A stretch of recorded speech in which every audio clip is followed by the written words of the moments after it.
Students of CBSE board class 10 class 12। बच्चों, कल मैंने आप सबको बताया था वेरिफिकेशन में जो स्कैम हुआ है उसके रिगार्डिंग। तो जिन बच्चों के वेरिफिकेशन स्टेटस में आ रहा है नो मिस्टेक फाउंड, उनको तो बेटा अगर मान लो अगर आपकी कंपार्टमेंट थी तो आपको कंपार्टमेंट देना पड़ेगा। इम्प्रूवमेंट थी, मार्क्स नहीं बढ़े तो अब नहीं बढ़े, लेकिन कई बच्चों के बढ़े भी हैं क्योंकि टीचर्स की फॉल्ट मिली है। टीचर, आपको कल मैंने बताया था कि टीचर की लापरवाही सामने आई है।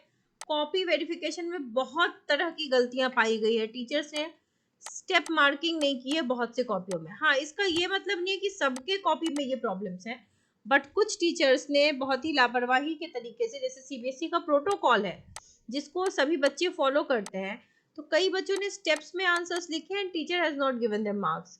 इसके अलावा कई बच्चों के मार्क्स सपोजिटली कि साइंस में किसी बच्चे के मान लो 45 आ गए और बढ़ के वो 70 हो गए, 80 हो गए, इस तरीके से थ्योरी में मार्क्स बच्चों को मिल रहा है। कई बच्चों के मार्क्स बढ़े हैं, तो ऐसे टीचर्स पे कार्रवाई की जा रही है और उन्हें 10,000 रुपीज का पेनाल्टी पे करना पड़ेगा। हालांकि ये पेनाल्टी बहुत कम है, इससे बच्चों की नुकसान की भरपाई नहीं हो पाएगी। इसमें वही टीचर सामने आए हैं जिन बच्चों ने वेरिफिकेशन के लिए अप्लाई किया है, बट चूंकि ये एक्सपेंसिव है, बहुत से बच्चों का पॉकेट भी तो अलाउ नहीं करता, जिस वजह से कई बच्चे चाहते हुए भी अप्लाई नहीं करते। तो इसमें कितने बच्चे इनोसेंट होंगे जिनके मार्क्स जेन्युइनली अच्छे आए होंगे लेकिन कम दिख रहे हैं। और चूंकि अब जिन बच्चों ने, कई बच्चों के कमेंट्स आए थे कि मैम हमने तो वेरिफिकेशन के लिए अप्लाई नहीं किया, अब क्या होगा। तो बेटा, आपने अगर अप्लाई नहीं किया है तो फिर अब आपके मार्क्स वेरिफिकेशन प्रोसेस से नहीं बढ़ सकते, क्योंकि जब तक वेरिफिकेशन के लिए अप्लाई नहीं, जो अप्लाई करेगा वही सॉफ्ट कॉपी मंगवा सकता है, और जो सॉफ्ट कॉपी मंगवाएगा वही फाइनली रीचेकिंग करवा सकता है। मार्क्स बढ़ने के सबसे ज्यादा स्कोप रीचेकिंग में होता है। जिन बच्चों ने वेरिफिकेशन के लिए अप्लाई किया था, मार्क्स अभी नहीं बढ़े हैं लेकिन आपको लगता है बढ़ेंगे, तो अपनी सॉफ्ट कॉपी मंगवाइए, क्योंकि देखो टीचर्स ने लापरवाही तो डेफिनेटली की है। हर साल की तरह इस बार भी टीचर की गलती सामने आई है। ठीक है, तो जिन बच्चों की पकड़ी गई है उन बच्चों की कॉपी तो दोबारा चेक हुई है और उनके अंक बढ़े भी हैं। ठीक है, और जिन छात्रों के अंक बढ़े हैं मतलब उनके तो फिर से फ्रेश रिजल्ट आएगा। हाँ, लेकिन टीचर्स को, अब इन टीचर्स को तो खैर ब्लैकलिस्ट ही कर दिया जाएगा। तो देखो, सॉफ्ट कॉपी ऑब्टेन करने की विंडो पीरियड बहुत कम है। 12th वालों, आपके लिए देख सकते हो, for it is for class 12 1 जून से 2 जून, बस एक ही दिन का विंडो पीरियड है, इसमें प्लीज अप्लाई कर लेना। पर जो आंसर बुक है कॉस्ट इज 700 रुपीज। इसके बाद आप अपने टीचर से वेरीफाई करवा लोगे, फिर जो विंडो पीरियड होगा री वैल्यूएशन का 6 to 7, उसमें डेफिनेटली अप्लाई कर लेना, तो मार्क्स बढ़ेंगे। जैसे वेरिफिकेशन में कुछ के बढ़े, सबके नहीं बढ़ते तो नहीं बढ़े, लेकिन कुछ बच्चों के बढ़े हैं, तो आपको निराश नहीं होना है। अभी तो रीटोटलिंग हुई थी, हो सकता है रीटोटलिंग में मार्क्स नहीं बढ़े, लेकिन यहाँ आके बढ़ेंगे। बट यस, ये प्रॉब्लम्स तो डेफिनेटली सीबीएसई को इतना चार्ज नहीं करना चाहिए, it is over charge.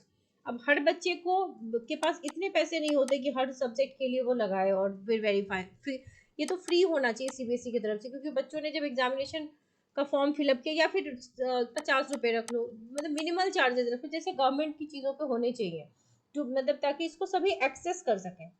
But unfortunately ये बहुत महंगा है। 10th वालों की जो विंडो पीरियड है वो 4th to 5th जून है, तो 10th वाले भी बेटा इसी विंडो पीरियड में अप्लाई कर लेना।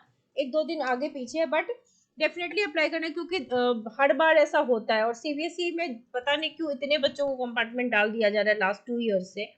लास्ट ईयर से थोड़ा बेटर रिजल्ट इस बार का है, लेकिन अगर बेटा अगर आप वेरिफिकेशन के लिए अप्लाई ही नहीं कर पाए, विद जो भी रीजन हो आपके, तो अगर कंपार्टमेंट आई है या इम्प्रूव करवाना है तो आपको एग्जाम देना होगा। आपको पता है कि 12th वालों का 15 जुलाई को एग्जाम है और 10th वालों का भी एक स्लॉट है एग्जाम का, क्योंकि 12th वालों का एक ही पेपर होता है तो एक ही दिन एग्जाम खत्म हो जाएगा। और ये डेट ऑलमोस्ट हर साल फिक्स्ड ही रहता है, सर्कुलर भी आ गया, नहीं भी आता तो हमें पता था। नाउ जिन बच्चों की केमिस्ट्री कंपार्टमेंट आई है क्लास 12 के, बेटा आपको कोर्स ज्वाइन करना है अगर क्रैश कोर्स, तो it will be 1 month crash course. अगर आपको ज्वाइन करना है तो इस ईमेल आईडी पे ईमेल कर दीजिए, इस नंबर पे व्हाट्सएप कर दीजिए। क्लासेस हमारी जूम के थ्रू होंगी, 10th जून से स्टार्ट होंगी, टिल एग्जाम चलेगा। एंड कोर्स फीस ओनली ₹1000, पहले था ₹2000, इसको हमने 50% डिस्काउंट कर दिया है ताकि बच्चों के लिए ये इजी हो। आपको कहीं पे और केमिस्ट्री की ऐसी क्रैश कोर्स कंपार्टमेंट वालों के लिए, इम्प्रूवमेंट वालों के लिए नहीं मिलेगी, and that also in this much less price. और हमारा लास्ट ईयर भी बहुत से बच्चों ने कंपार्टमेंट को क्लियर किया। ठीक है, वही क्लियर नहीं कर पाता जो बच्चा सिंसियरली क्लास नहीं करता या कभी नहीं क्लास करता। ऐसे भी कई बच्चे आते हैं जो क्लास ही नहीं करते। हमारे कोर्स में आपको एनसीईआरटी लाइन बाय लाइन कराई जाएगी, आपको एक स्टडी प्लान दिया जाएगा, there will be a two way communication. ऐसा नहीं होगा कि सिर्फ मैं बोलूंगी, आप अपने डाउट्स डेफिनेटली रख सकते हैं। लाइव क्लासेस मिलेंगी, उसकी रिकॉर्डिंग मिलेगी, चैप्टर वाइज टेस्ट होंगे, डाउट सेशंस होंगे, एक्सपेक्टेड क्वेश्चंस जो होंगे उसकी सारी पीडीएफ आपके साथ शेयर की जाएगी। सो लेट मत कीजिए, अब हमारे पास कुछ दिन बचे हैं जिसके बाद क्लासेस स्टार्ट हो जाएंगी। लेट ज्वाइन करने से फिर आपको खुद ही प्रॉब्लम होगी, इसलिए जल्द से जल्द ज्वाइन कर लीजिए ताकि एक महीने में हम अच्छे से मेहनत करके एटलीस्ट 70% तो स्कोर कर ही ले। So wish you all the very best.